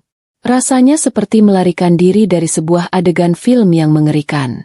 Di rumah Pak Radit, kamar tamu terasa hangat dan penuh perhatian. Lintang langsung tertidur pulas setelah minum teh hangat dan mencuci wajahnya. Aku duduk di tepi tempat tidur, memandangi wajahnya yang kini damai. Aku teringat ancaman terakhir Arion. Anak itu, dia hanya anak kecil yang berhalusinasi. Aku mengeluarkan flash drive asli yang disembunyikan Alisa. Aku menggenggamnya, merasakan setiap beban ketakutan Lintang. Arion salah. Kami punya bukti. Kami punya kebenaran. Aku tidak lagi peduli dengan uang asuransi atau reputasiku di langit senja. Kegagalanku sebagai istri telah terbayar lunas dengan satu tugas baru. Aku adalah pelindung lintang. Bulan masuk, membawa semangkuk sup ayam bening yang mengepul. Aromanya sedap, membawa kehangatan yang mendalam. Makan, Maya, katanya lembut. Kamu perlu energi. Perjalanan masih panjang. Kamu harus kuat untuk lintang. Aku menatap sup itu. Tidak ada ketakutan. Tidak ada keraguan. Hanya kehangatan yang tulus dari seorang wanita baik. Aku menyendok sup itu perlahan. Dan untuk pertama kalinya setelah sekian lama, aku merasa lapar. Lapar akan hidup. Lapar akan keadilan. Terima kasih, Bu, kataku. Aku tahu, di tengah langit senja yang dingin dan sunyi, aku telah menemukan sekutu yang tak terduga, dan aku telah menemukan takdirku yang sebenarnya di samping anak yang dulu kucoba yakinkan untuk makan masakanku. Aku akan melawan Arion. Aku akan memenangkan pertempuran ini untuk Alisa, dan terutama, untuk Lintang. Masa-masa setelah malam penangkapan itu terasa kabur, diselimuti kebisingan yang aneh dan kelelahan yang mendalam. Rumah langit senja yang besar itu kini menjadi pusat perhatian media. Kami bersembunyi di rumah Pak Radit dan Bulan, dua pahlawan tak terduga yang membuka pintu dan hati mereka lebar-lebar untuk melindungi kami dari keramaian wartawan yang mulai mengendus berita sensasional ini. Rutinitas harian kami berubah total, menjadi proses hukum yang kering dan menjemukan. Aku harus bertemu dengan penyidik, jaksa penuntut, dan psikolog anak untuk Lintang. Setiap pertemuan terasa seperti harus mengupas lapisan trauma yang baru saja kukubur, menceritakan kembali kisah mengerikan tentang Arion dan video di flash drive itu. Lintang, meskipun kini lebih tenang, masih harus berjuang dengan bayang-bayang ketakutannya. Dia menempel padaku, tidak ingin terpisah. Bulan merawat kami dengan kasih sayang yang luar biasa, membuatkanku kopi hitam setiap pagi dan memastikan Lintang selalu punya pasokan apel merah yang dicuci bersih dan susu kotak bersegel. Kadang aku merasa seperti sedang menjalani wajib militer ibu dan anak, dengan Bulan sebagai komandan logistik yang sangat protektif. Sedikit jeda humor itu sungguh membantu. Pak Radit menjadi jangkarku di tengah badai hukum. Dia memberiku saran, menghubungkanku dengan pengacara yang tepat, dan memastikan bukti tidak bisa diputar-balikan. Berkat usahanya, polisi segera membuka kembali kasus kematian Alisa. Tim forensik membongkar kamar kerja Arion di rumah kami dan menemukan botol-botol kecil berisi sisa-sisa bubuk obat, yang setelah diuji, terbukti sebagai racun yang dicampur obat penenang dosis tinggi. Semua bukti mengarah pada satu kesimpulan. Arion adalah predator yang dingin, terorganisir, dan hanya berorientasi pada uang. Bukti digital dari laptop lamanya menunjukkan riwayat pencarian yang mengerikan, cara meracuni tanpa jejak, gejala keracunan arsenik kronis, dan polis asuransi jiwa istri. Dia adalah monster yang bekerja dengan rumus. Hari persidangan pertama tiba, dan ruang sidang penuh sesak. Aku mengenakan pakaian sederhana, duduk di barisan depan, menggenggam tangan Lintang erat-erat. Lintang, yang kini didampingi psikolog anak, tampak pucat, tetapi matanya menunjukkan ketabahan yang luar biasa. Aku menatap Arion. Ia mengenakan seragam tahanan. Wajah karismatiknya yang dulu membuatku jatuh cinta kini tampak kuyu dan kosong. Topengnya benar-benar hancur. Puncak ketegangan terjadi saat jaksa memutar video dari flash drive Alisa. Saat video dapur 01 MP4 diputar, memperlihatkan Arion dengan tenangnya menghancurkan pil dan mencampurnya ke dalam jus. Seisi ruang sidang menahan napas. Arion sendiri membuang muka, mencoba terlihat jijik, tetapi dia hanya terlihat kalah. Lalu, video kamar Mama Alisa 01 MP4 diputar. Itu jauh lebih buruk. Video itu menunjukkan kekejaman Arion. Adegan dia memaksa Alisa yang lemah meminum racun itu, menutup hidungnya, memaksa cairan itu masuk ke tenggorokan istrinya. Beberapa anggota juri tampak menangis. Saya minta video dihentikan, teriak Arion dari kursinya, suaranya parau. Itu direkayasa. Video palsu. Anak itu yang menaruhnya di sana. Hakim mengetuk palu dengan keras. Arion mencoba terakhir kalinya untuk memanipulasi, untuk menimpakan kesalahan pada lintang yang polos. Namun, tiba giliranku untuk bersaksi. Aku berjalan ke mimbar saksi dengan langkah mantap. Rasa takutku telah lenyap, digantikan oleh suara yang tenang dan kuat. Aku menatap lurus ke arah juri, mengabaikan tatapan tajam Arion. Aku menceritakan semuanya, bukan sebagai korban, tetapi sebagai saksi. Aku menceritakan tentang perilaku Lintang yang menolak makanan. Aku menjelaskan ketakutan Lintang pada blender. Aku menceritakan bagaimana dia hanya mau minum dari botol yang tersegel selama seminggu. Anak ini, Lintang, tidak sedang beradaptasi, kataku. Suaraku bergetar namun kuat. Aku menunjuk Lintang yang duduk di barisan penonton. Dia sedang berusaha melindungi saya. Dia trauma melihat ayahnya meracuni ibunya dengan makanan dan minuman. Penolakannya untuk makan adalah caranya berteriak minta tolong. Dia takut saya akan menjadi korban berikutnya. Aku menjelaskan secara detail bagaimana Lintang hanya mau apel yang dicuci sendiri. Aku menjelaskan mengapa dia lari ketakutan ketika aku menyebut jus dan blender. Aku memberikan korelasi emosional yang kuat antara kebiasaan aneh Lintang dan metode pembunuhan Arion. Jaksa kemudian menunjukkan bukti terakhir yang tak terbantahkan. Polis asuransi jiwa atasku. Nilainya 10 miliar rupiah. Dibuat seminggu setelah pernikahan kami. Arion tidak bisa berkutik. Itu adalah pola. Itu adalah motif. Itu adalah sebuah bisnis berdarah. Kesaksian Lintang, yang dilakukan secara tertutup dengan didampingi psikolog anak, menguatkan segalanya. Lintang menceritakan bisikan-bisikan ayahnya, ancaman yang selalu mengintai. Terungkap pula di persidangan bahwa Arion terlilit hutang judi online dalam jumlah yang mengerikan. Uang asuransi Alisa sudah habis, dan polis atasku adalah rencana pelunasan hutang berikutnya. Vonis dibacakan seminggu kemudian. Hakim menyatakan Arion terbukti secara sah dan meyakinkan telah melakukan pembunuhan berencana terhadap Alisa dan percobaan pembunuhan berencana terhadapku. Atas perbuatannya, kata hakim dengan suara tegas, terdakwa Arion dijatuhi hukuman penjara seumur hidup tanpa kemungkinan pembebasan bersyarat. Palu diketuk. Arion terdiam. Dia tidak berteriak. Dia hanya menatapku dengan tatapan kosong, dingin, dan penuh kebencian. Aku memejamkan mata. Aku menarik napas dalam-dalam. Selesai. Semuanya sudah selesai. Perjuangan kami telah berakhir. Di luar ruang sidang, aku berjongkok di depan Lintang. Sudah berakhir, nak, bisikku. Kamu aman sekarang. Dia tidak akan pernah bisa menyakiti kita lagi. Di luar ruang sidang, aku berjongkok di depan Lintang. Air mata haru bercampur lega membasahi pipiku. Setelah mendengar vonis hakim, beban berat yang selama ini dipikul Lintang seolah terlepas. Untuk pertama kalinya, wajahnya tidak lagi pucat pasi. Ia terlihat lelah. Ya, tetapi ada warna alami yang kembali menghiasi pipinya, seolah kehidupan baru perlahan mengalir kembali ke dalam dirinya. Dia memelukku erat. Pelukan yang terasa seperti ikrar janji yang tak terucapkan, melampaui ikatan darah dan sekadar status ibu tiri. Pelukan itu adalah titik balik. Aku memeluknya kembali, merasakan tubuh kecilnya yang sudah terlalu lama tegang, kini terasa rileks. Itu adalah pelukan terlama yang pernah kami bagi. Pelukan yang merayakan kemenangan kecil kami melawan kejahatan besar.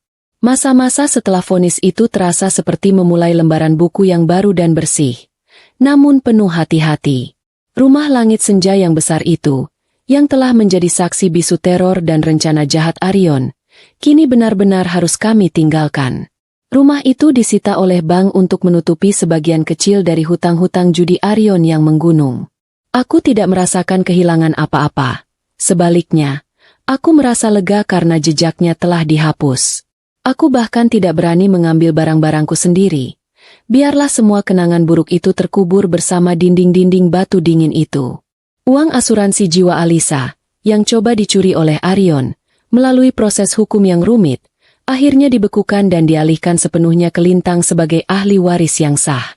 Uang itu disimpan aman di rekening wali amanat sampai Lintang cukup umur. Aku bersyukur. Setidaknya, pengorbanan Alisa tidak sia-sia, dan masa depan Lintang terjamin. Itu adalah sedikit keadilan finansial yang melengkapi keadilan hukum. Kami memutuskan untuk pindah jauh dari bayang-bayang langit senja. Dengan sisa tabunganku dan bantuan dana darurat yang diurus Pak Radit, kami menyewa sebuah apartemen kecil yang sederhana namun cerah di sisi lain kota, jauh dari kebisingan dan tatapan curiga. Apartemen itu hanya memiliki 2 kamar tidur, tetapi udaranya terasa ringan, dan dindingnya dicat dengan warna-warna cerah yang langsung membuatku merasa lebih hidup. Di sini, di tempat yang tidak memiliki kenangan tentang Arion, kami memulai pulang yang sesungguhnya. Kami berdua menjalani terapi trauma setiap minggu. Psikolog anak, seorang wanita lembut bernama Bu Anissa, banyak membantu kami. Dia mengatakan kemajuan kami sangat baik, terutama karena kami saling memiliki. Lintang, yang tadinya sangat pendiam, kini mulai bercerita. Dia bercerita tentang Mama Alisa yang lembut dan suka menyanyi, dan dia bercerita tentang betapa takutnya dia melihat Mama Alisa semakin hari semakin lemah. Bagian tersulit adalah meyakinkan Lintang bahwa makanan adalah nutrisi, bukan ancaman. Butuh waktu berbulan-bulan. Awalnya, dia hanya mau makan buah-buahan dan makanan kemasan yang kuambil langsung dari rak minimarket dan kubuka di depannya. Sedikit demi sedikit, dengan kesabaran bulan yang sering menelepon dan memberiku resep makanan Supraman, kami membuat kemajuan. Aku ingat hari di mana Lintang pertama kali berani mencoba makanan yang kumasak.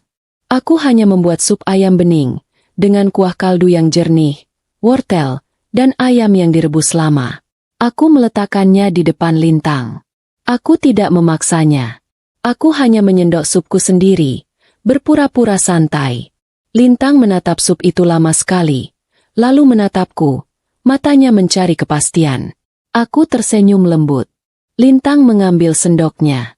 Dia tidak ragu seperti dulu, tetapi gerakannya masih hati-hati. Dia meniup kuahnya perlahan. Aku menahan napas. Dia menyuapkan sendok pertama ke mulutnya. Dia mengunyah perlahan, menelan, lalu matanya bertemu dengan mataku. Senyum kecil terbit di wajahnya. Enak, Mama, katanya. Bukan hanya enak, tetapi aman. Aku tersenyum. Air mataku menggenang. Aku lapar, Mama, katanya di sela-sela kunyahannya yang kini lebih berani. Itu adalah kata-kata paling indah yang pernah kudengar. Di hari itu, sup ayam bening bukan hanya makanan. Itu adalah obat. Itu adalah pemulihan. Itu adalah pengakuan penuh bahwa dia percaya padaku. Aku merasa seperti telah memenangkan kasus kedua. Pak Radit dan Bulan telah menjadi kakek dan nenek yang tidak pernah dimiliki Lintang. Mereka sering mengunjungi kami, membawa bekal masakan khas, dan Pak Radit selalu membawa cerita-cerita lucu tentang masa mudanya di kepolisian, cerita yang selalu membuat Lintang tertawa. Bulan, wanita yang sangat praktis, pernah meneleponku dan berkata, "Maya, kalau kamu buat sup lagi, jangan lupa bumbu rahasia, kasih cinta. Kalau dia tidak makan, biar aku saja yang makan." Memangnya aku tidak kasihan melihat kamu kurus kering karena ditolak masakan anak sendiri? Kata-kata konyol itu selalu memecah kebekuan dan membuatku merasa tidak sendirian. Setiap malam sebelum tidur, aku menjahit kembali boneka Bunny dengan benang yang lebih kuat dan rapi. Aku mencucinya, menghilangkan semua bau rumah langit senja. Lintang tidak lagi memeluk Bunny setiap saat. Boneka itu kini tergeletak di rak, menjadi kenang-kenangan yang dicintai, bukan lagi persembunyian yang ditakuti. 6 bulan berlalu. Suatu sore, Lintang pulang dari sekolah baru dengan wajah cerah. Ia meletakkan tasnya, dan tanpa disuruh, ia langsung mencuci tangan. Kami duduk di sofa, membahas pelajaran hari ini. Tiba-tiba, Lintang menoleh kerak, menatap boneka Bunny yang kuberikan kembali padanya. Bunny sudah bersih, jahitannya sudah rapi, dan matanya tampak bersinar di bawah cahaya lampu ruang tamu kami yang kecil. Lintang mengambil boneka itu, memeluknya sejenak, lalu meletakkannya kembali di rak, sedikit lebih jauh dari biasanya. "Mama," katanya, memegang tanganku. "Aku tidak perlu Bunny lagi sekarang." Aku menatapnya. "Kenapa, sayang?" Lintang tersenyum, Senyum tulus yang lebar dan percaya diri. Senyum yang tidak lagi dibayangi ketakutan. Kata Bu Anissa, "Buni itu adalah tempat aku menyimpan semua takutku. Tapi sekarang, aku sudah kasih tahu Mama semua. Aku sudah tidak takut. Dan sekarang, aku punya Mama." Aku menariknya dalam pelukan. Itu adalah momen pelepasan yang paling mengharukan. Buni telah melakukan tugasnya sebagai penjaga. Kini, giliran aku yang menjadi penjaga Lintang. Kami tidak hanya selamat, kami sedang tumbuh, kami sedang pulih, dan yang paling penting, kami sedang berbahagia. Di apartemen kecil itu, di bawah cahaya lampu sore yang hangat, kami akhirnya bisa menikmati makan malam kami. Bukan sebagai ibu tiri dan anak yang trauma, tetapi sebagai ibu dan anak, sebagai keluarga baru yang sesungguhnya. 10 tahun adalah waktu yang sangat lama. Waktu yang cukup untuk mengubah seorang gadis kecil yang ketakutan menjadi seorang wanita muda yang tangguh dan cerdas.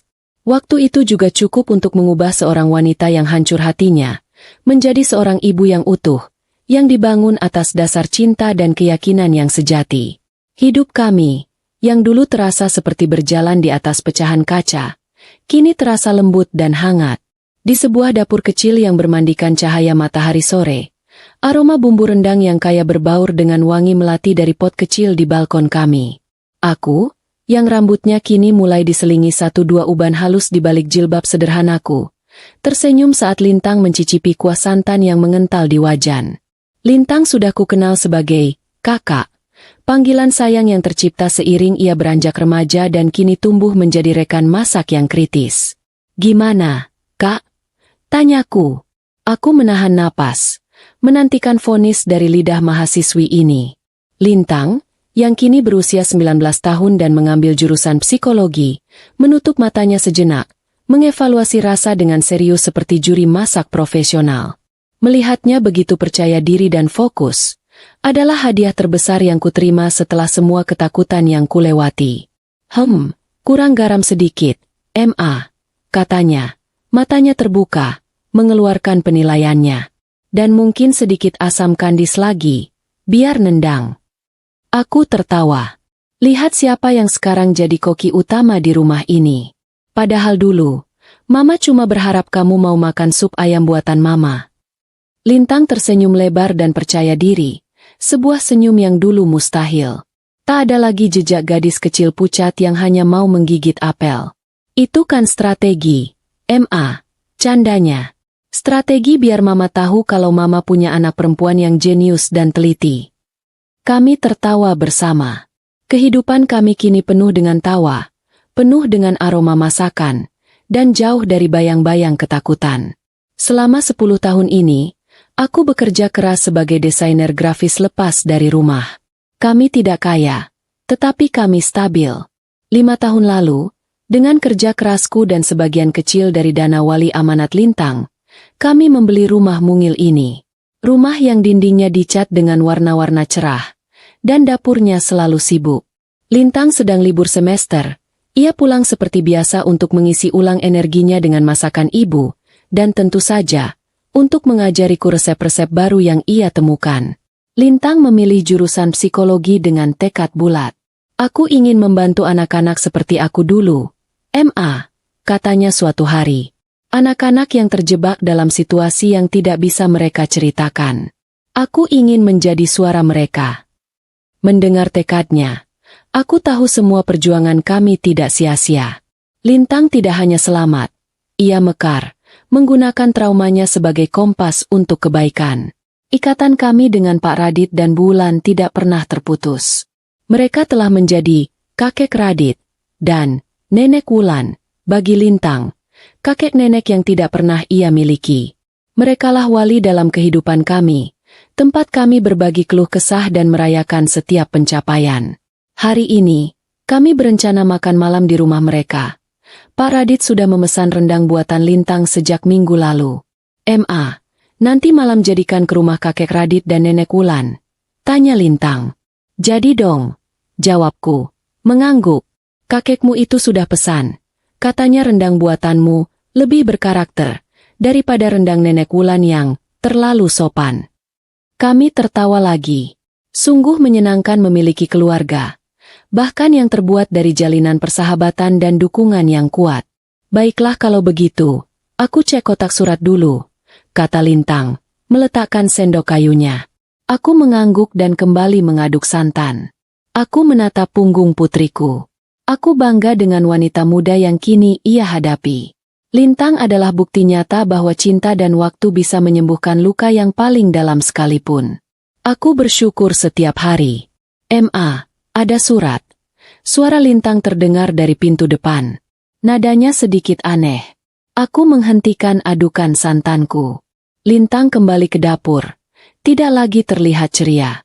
Di tangannya ada sebuah amplop coklat tipis dengan stempel resmi berwarna ungu di sudutnya.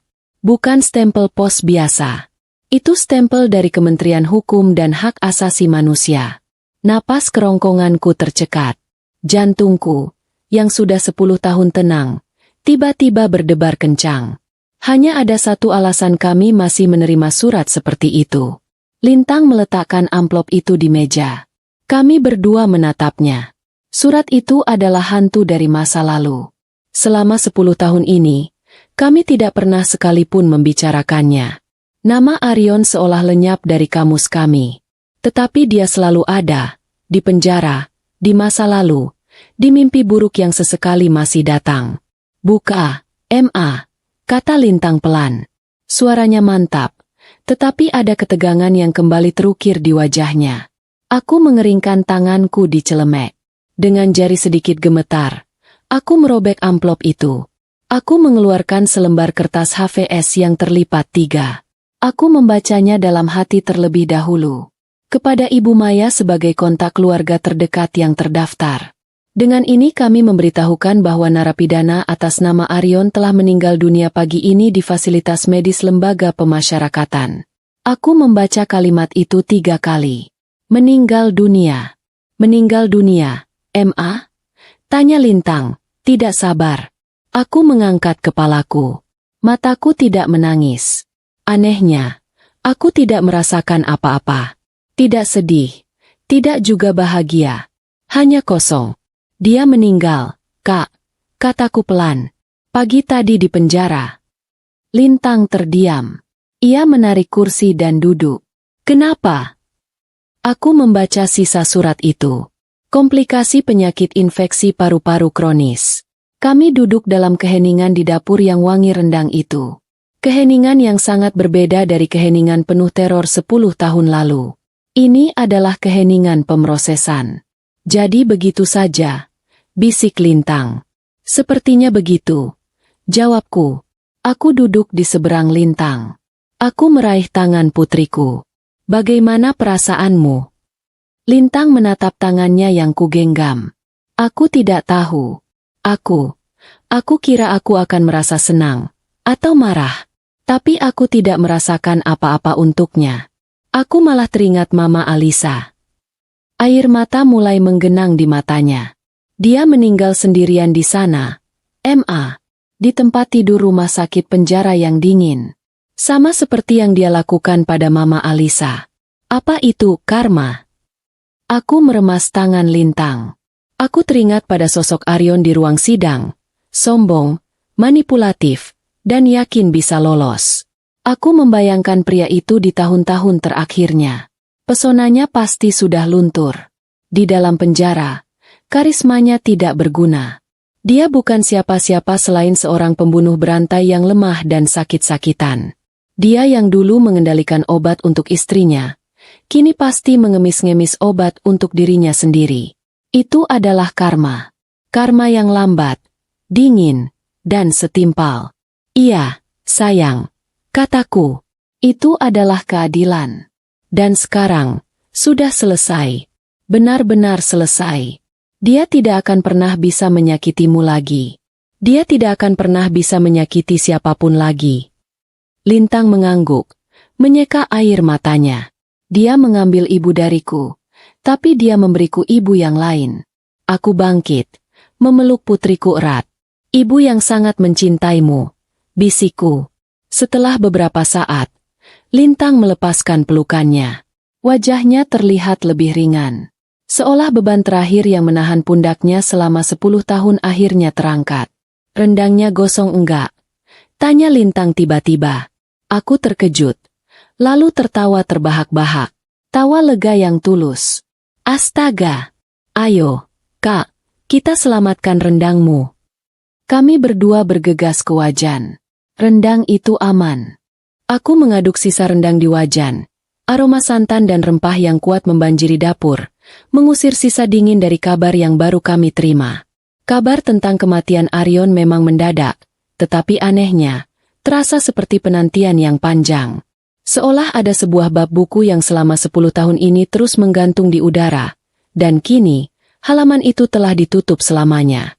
Rendangnya aman, Ma, kata Lintang. Suaranya kembali normal, penuh nada kehangatan yang biasa ia tunjukkan. Kami berdua saling pandang. Ada pemahaman tanpa kata di mata kami. Kami tidak merayakan kematian seseorang, tetapi kami merayakan kehidupan kami yang sudah bebas sepenuhnya dari bayang-bayang. Sebuah beban berat telah diangkat, dan kini, kami bisa berjalan tanpa perlu lagi melihat ke belakang. Aku mengambil ponselku, jariku menekan nomor panggilan cepat Pak Radit. Aku tahu dia harus tahu. Halo, Assalamualaikum, Pak, kataku ceria. Suaraku terdengar ringan, berbeda sekali dari bisikan panik 10 tahun lalu. Waalaikumsalam, Maya. Rendangnya aman? Sudah di jalan. Suara Pak Radit terdengar di seberang. Dia selalu praktis dan langsung pada intinya. Aman, Pak. Sudah mau siap-siap. Jawabku. Aku menatap Lintang yang tersenyum padaku, mengangguk kecil. Aku menarik napas.